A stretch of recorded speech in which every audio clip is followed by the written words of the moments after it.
अस्ति मैले नेपाली ब्रोले आफ्नो श्रीमतीको हत्या गरेपछि यस्ता हत्यारालाई फाँसीको सजाय हुनुपर्छ, यही पागलबाट फाँसीको सजाय सुरुवात गर्नुपर्छ हाम्रो नेपालमा भनेर भिडियो बनाएको थिएँ।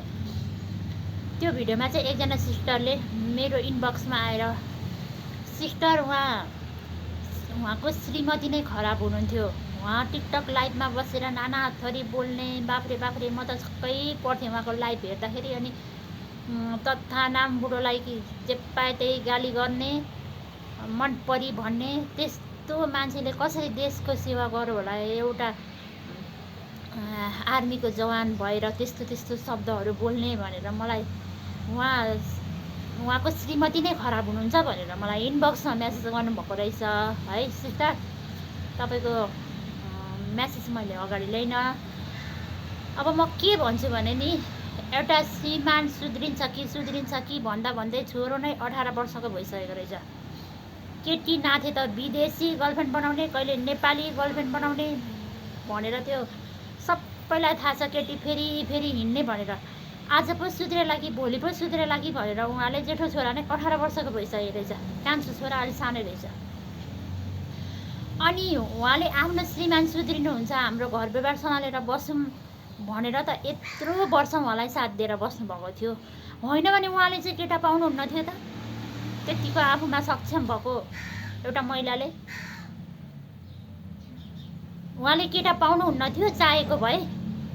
अनि डिभोर्स माग्नु नै गलत हो रे, आफ्नो घर परिवार सम्हालेर बस्नु पर्थ्यो। पीडित त नेपाली बुढो नै हो, कति धेरै पीडित हो। आफ्नो घर सम्हालेर बस्नुपर्ने अब केटीसँग हिँड्यो भन्दैमा गलतै गरेको भन्ने हुन्छ र भन्ने खालको म्यासेजहरू क्या, त्यस्तो खालको म्यासेजहरू। अनि के हामी छोरी मान्छेले चाहिँ त्यसरी केटा फेरि फेरि हिँडेर होटलमा रङ्गे हात पक्रेको भएदेखि माफी दिन्थे होला त?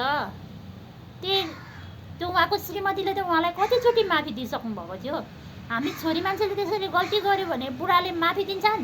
त्यतिखेर जहाँ भेट्यो रङ्गी हात भेट्यो त्यही छिनाइदिन्छन्। अनि सबैले वाह गर्छ, केटासँग बसे केटी काटिदिएछ बुढोले ठिक्क पारो भन्छ।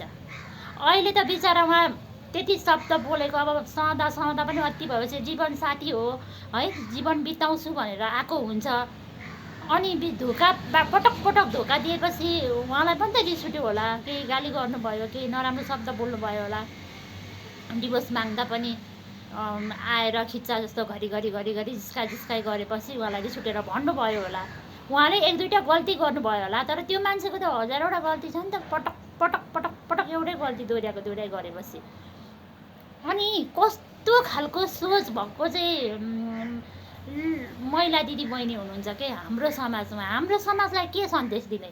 बुढोलाई अलिअलि गाली गर्यो तथा मुख छाड्यो भन्दैमा त्यसलाई गएर छिनाइहाल काटिहाल भन्नुपर्ने सन्देश दिनुपर्ने। अब केटा मान्छेले त ल सपोर्ट गर्यो अरे एक दुईजनाले, सबैलाई म भन्दिनँ, कतिपय दाजुभाइहरू त यस्तो सही पनि हुनुहुन्छ क्या, कसैले सपोर्ट गर्यो अरे।